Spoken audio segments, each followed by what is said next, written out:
Good afternoon, 7th grade woodwind players.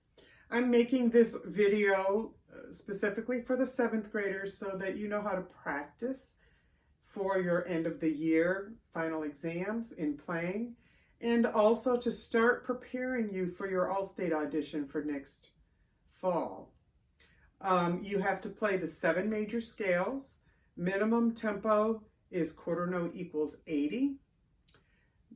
Minimum of 1 octave, where you would receive 5 points. If you do it 2 octaves, you'll receive 10 points, graded on a scale of 10 points. And for the clarinet, you do some of your scales 3 octaves, so that would be on a scale of 15 points. So obviously, the more octaves that you do, the more points that you get. However, you still need to be able to play those extra octaves with a good sound, good pitch center, good articulation, good accuracy.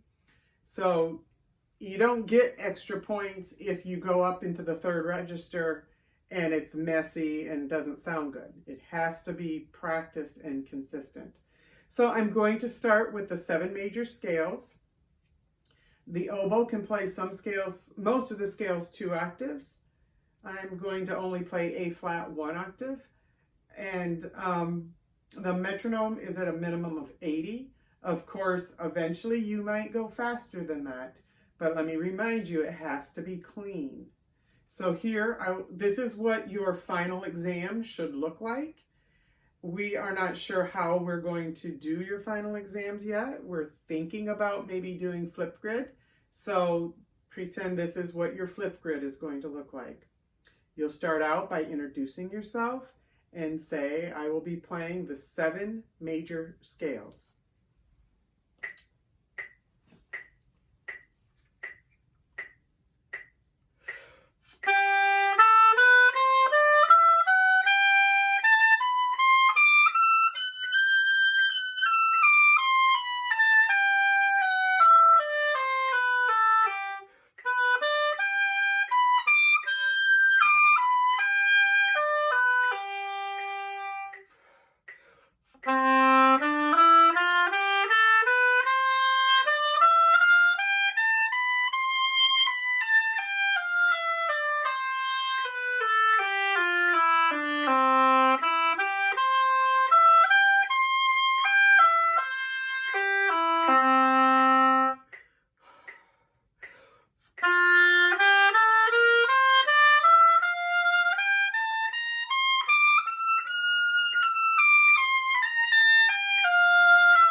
So those are the 7 major scales. Next, I will play the chromatic scale. Make sure your articulation is to slur up, is to tongue up, and to slur down.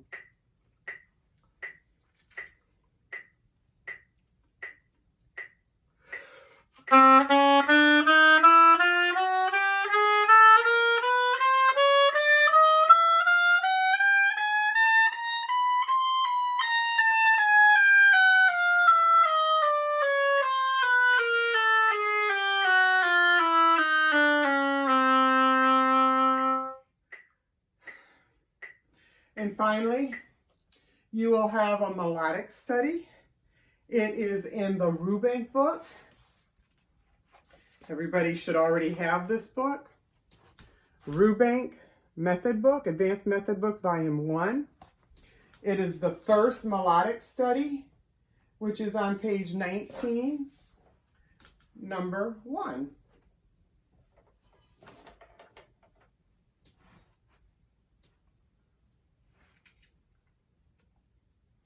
Tempo marking is 88. I'll check that out. Okay.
So that will be your flipped grid or your audition, however we decide to do it.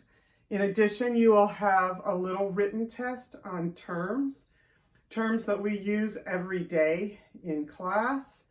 Also, if you look at the terms in the back of your method books, the accent on achievement books, those kind of terms that we do in our music theory classes.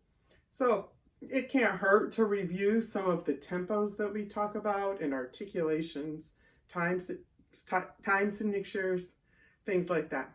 Okay? I hope this is helpful. Thank you.